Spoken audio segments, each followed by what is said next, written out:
When we talk about policy reform, it has become a buzzword.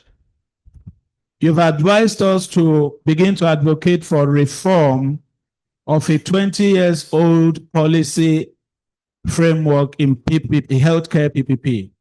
Now, in the revision, in the new framework you want us to advocate for, what are key tenets that you might want to see there? You already started identifying them, I guess. Yes. The different motivations, right? Yeah. The different agendas. Governments must come to PPP with an understanding that a PPP is to help them do what they have not been able to do. Yeah.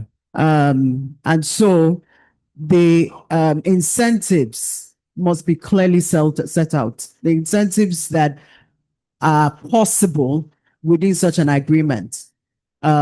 Whether we're looking at tax, whether we're looking at providing even things like land, if depending on what it is that we're doing. We've talked all morning about, digital health and so on. We must be able to incentivize digital health platforms that may then be operated by the private sector. Then, of course, there are other things that are very helpful, that we've talked about also, including things like power and so on. So that those those things that government must do coming in must be very clear in such a policy. The fact that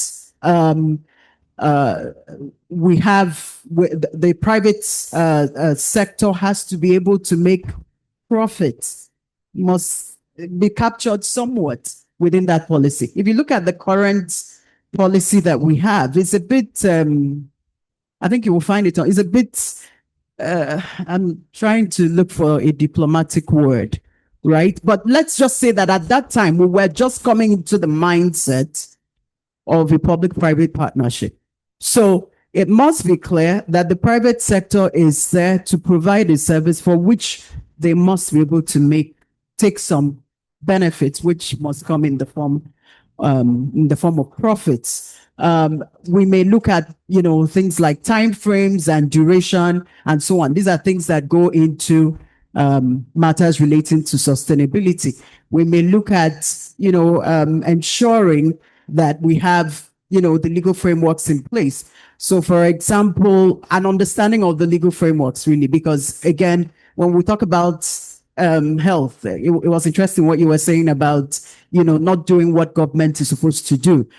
We now know that for example, we have the local government. The local government has a part to play. The state government has a part to play, ensuring that it is the right parties that are at the table. If we're talking, for example, at the primary healthcare level, right? Because you don't want a situation where you engage with a party and then the other parties, are saying, no, if you look at our primary healthcare law, or if you look at the constitution or whatever it is. So making sure that those key components of a PPP are well set out in the policy and ensuring that the agenda of government is clear. The agenda is we want to ensure that people have good outcomes. It is not for them to necessarily make money. It is to do what is to ensure that there are good outcomes. And of course, the private sector may be coming in. And of course, it may not even necessarily be private, so it might be a faith-based organization. Yes. It might be a CSO, yeah. And recognition of all those different types of parties and the peculiarities of their own,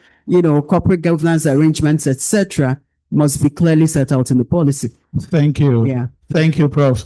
What I take away from that is the motivation must be clear. Because we have had PPPs where they say hospital administration is dragging profit with a private sector person. Yes. So they tell you have come here to make all the money. They never know, they never talk about the service you have sustained, which on their own they could not.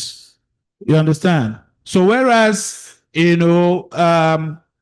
important to engage in PPPs to bridge the gap, each party must understand what is in it for me and let it be clearly spelled out. The other thing I also take away from Prof is understand the party you are supposed to be dealing with. Don't go into PPP with a wrong party.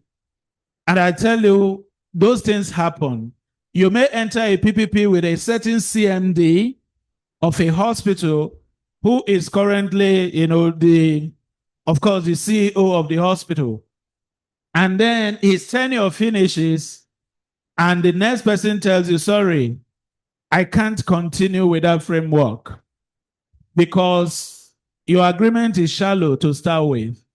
So if it's an institution owned by the state, ensure that by some means the state ministry of health up to the commissioner level is involved in that discussion.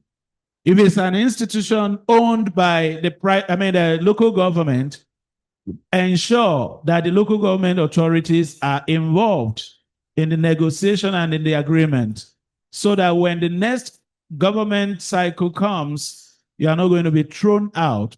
Now, healthcare investment require long-term gestational period. So you don't want to invest today and get thrown out tomorrow.